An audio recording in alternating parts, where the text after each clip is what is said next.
I'll go first, wait for you there, and then you come with the rest. Okay, we'll see how we go.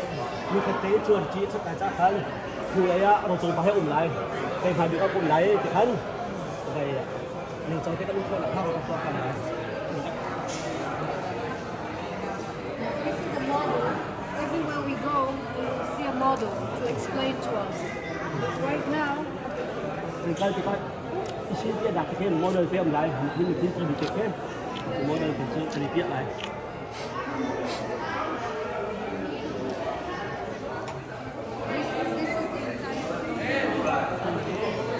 Chúng tôi sẽ chọn cái lọ là hết rồi. Làm thế, cái xe.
Bấm đầu lên chúng ta sẽ chọn cái này cái nào đó.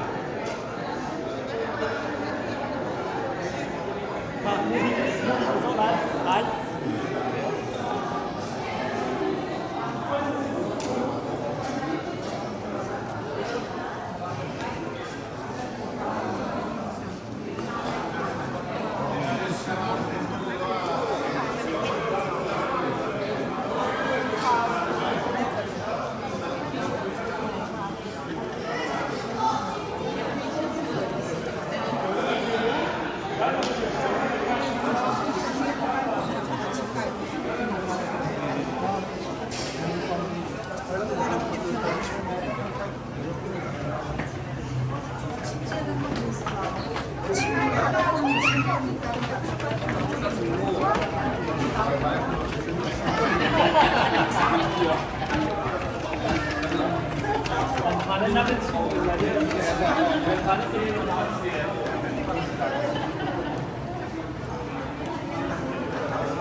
Only in looking at the place and trying to figure out what it was, started with the Romans already. Before it was even used. There was a historian in the Roman time called Philinus. He looked at the mountain and he said there's a big mountain near the Sulphur Sea. Sulphur is that mud that we have in the Dead Sea. So we didn't feel it, but when we go closer to the sea, they will be able to put mud on their skin. It's black. And it's very good. And this is what he saw. Too much? Too much. Okay. I said that in history, people always look because this mountain is always sort of different than the others. All the mountains are together. This one stands on its own. Chỉ cóคนที่คนต่างหากเราที่คุณเราผักเดินสุดท้ายเอาคนละมั้งเอาเขาขบ้างป้าเบนชาติเดียวชิมในกระทงเอาหาตัวกระชนไปแล้วที่ลุงไปชนแล้วหันบักนี่ใช่เชื่อแล้วจนเอาหามันตีตัวนึงกระตีมีดันกินนะก้าวแล้วไอ้ก็เอาตุ๊กตุ๊กแล้วที่ลุงจะเป็นตัวตายแล้วอาชีพลำเจ้ามาการคนเฮ่เขาบริสุทธิ์ของเราอันนักสู้เดียวซะแต่เราคุณจะฟังดี Nah, makanya gue kan dia mati bin, abau bin kasar bin mati acau kau. But only in the early 60s, Ali 60s. 1961, Yes. we started excavating and doing scientific research, learning about À. Ngày thế là cho ngày lúc ngày đâu có vậy cả Israel cho không có support so đi đến Kumriata independent của chúng tôi nên chẳng để hun tay thì bên tôi thắt hai nạp thế là hun tôi hội cho không có support so lúc du họ lò kén thì bên tôi buôn làm phá buôn chính buôn luôn thế nào phải đấy thắt hai cái có họ. Again, like I said in the Galilee. Galilee các chim tu kan. How we know things about it is not just archaeology, also what the main person who wrote about it was Josephus Flavius, Yosef ben Matityahu. He lived in the time just towards the end of Jesus' died. That wrote 2 books.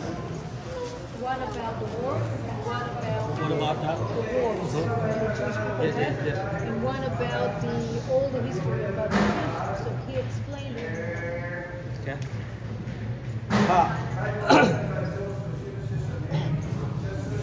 Chim bắt con, chim đun con thế, lại là các chốn và đây ta cái ông mỹ archaeology bùn việt nam cái gì đấy chứ archaeology bắt khách thế, asilan ba lo chứ đâu, cha chiên đi ha, cha chiên đi sẽ phơi đấy, ba bên tục chim đun con chiên đi chứ, vậy police người Thái Lan Josephus, tôi đặt mua, Josephus để đặt chiên đi cho chung cho mình, ra Judah mi bồi ra là cái tục ra là đậu công, để thà công chiên đặt đến thay khổ ngay xí.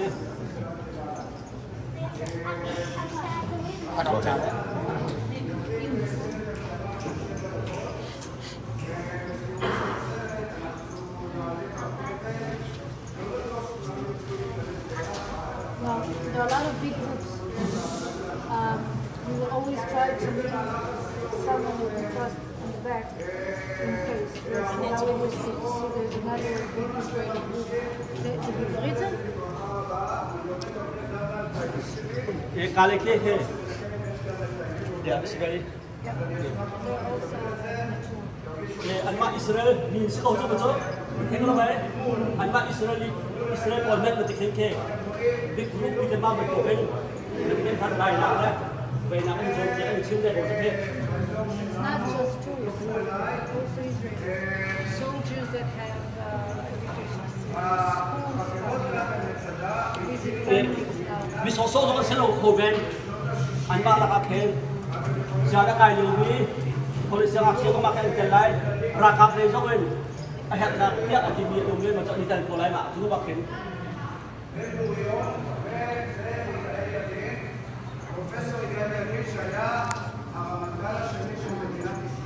Person that was in the picture,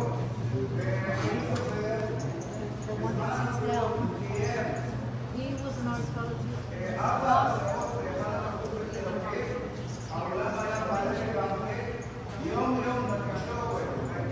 mà cái kia chú bị ba khe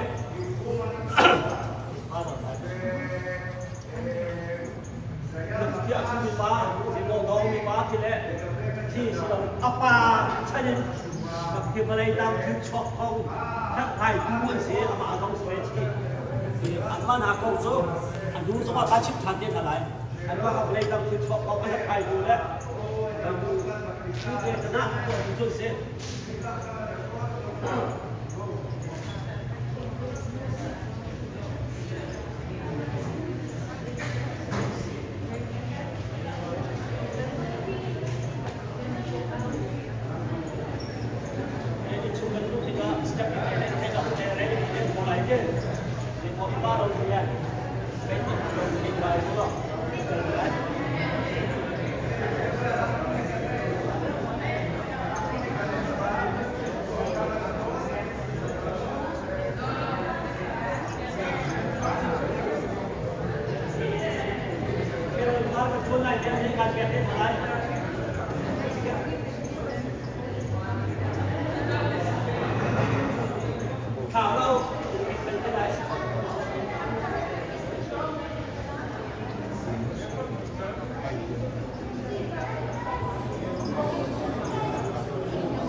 Amino po, si Amino Pierre, Uma Amino Siete.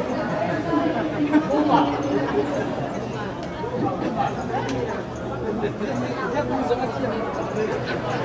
Anh tự nhiên của cái gì hay? Hắn có lắm quá, hắn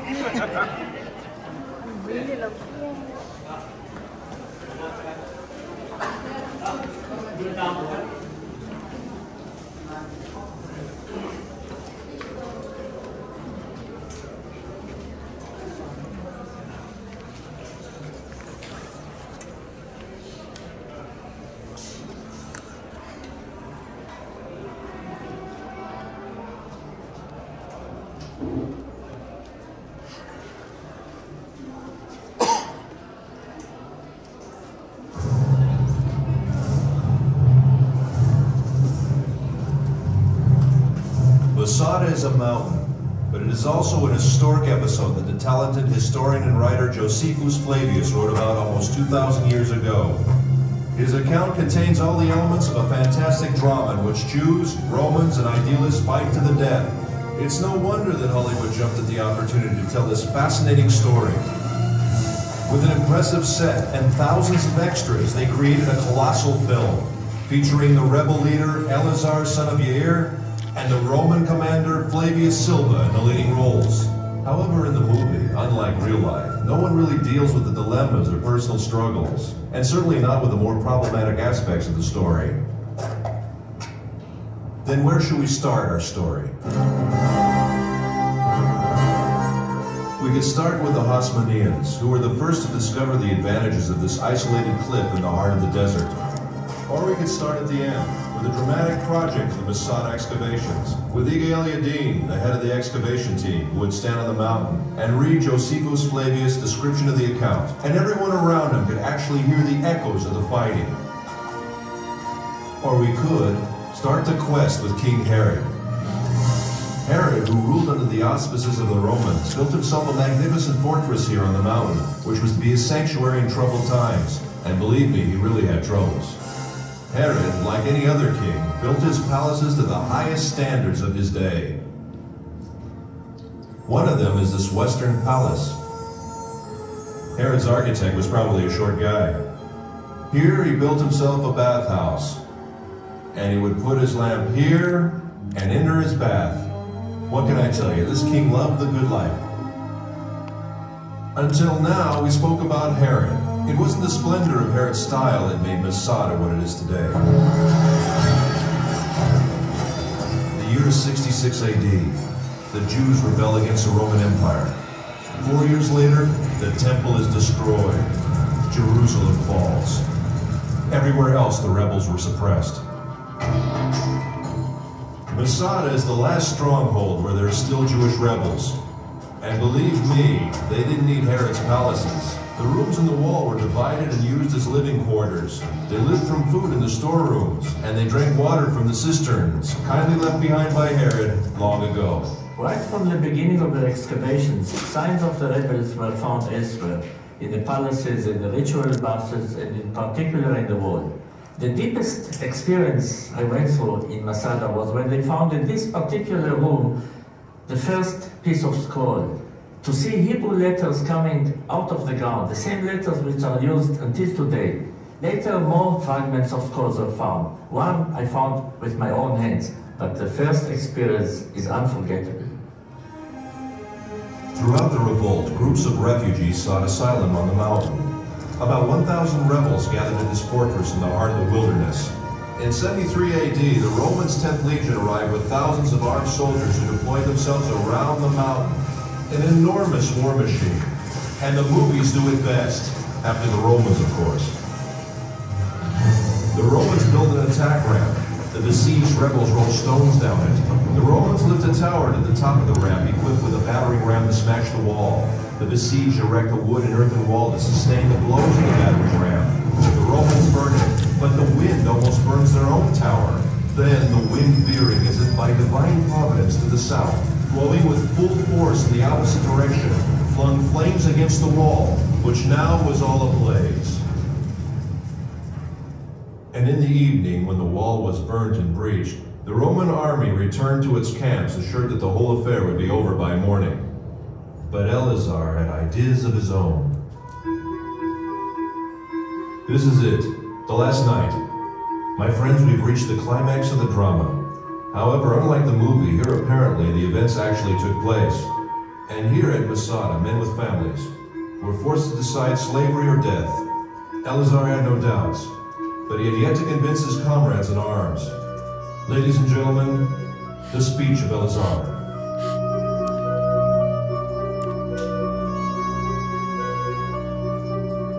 Oh, my loyal followers, the time has now come that obliges us to make that resolution true in practice.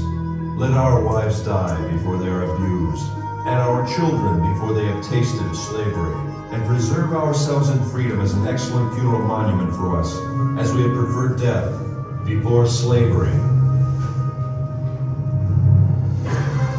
Once Iga El-Yadin was asked what was the most important artifact he found on Masada. Dozens of priceless objects were found here, he answered, but if I must point to one find, it would be these ostraka. These potsherds. These may be the lots that I'm holding now. Potsherds on which the rebels wrote their names. 10 men who were chosen were the only ones who remained. Their equipment had already burned, and each of them had already killed his wife and children. Then they drew the lots. Who would kill the 9th man and fall on his own sword? And in the morning, the Romans arrived, and besides 2 women and a few children, everyone was dead.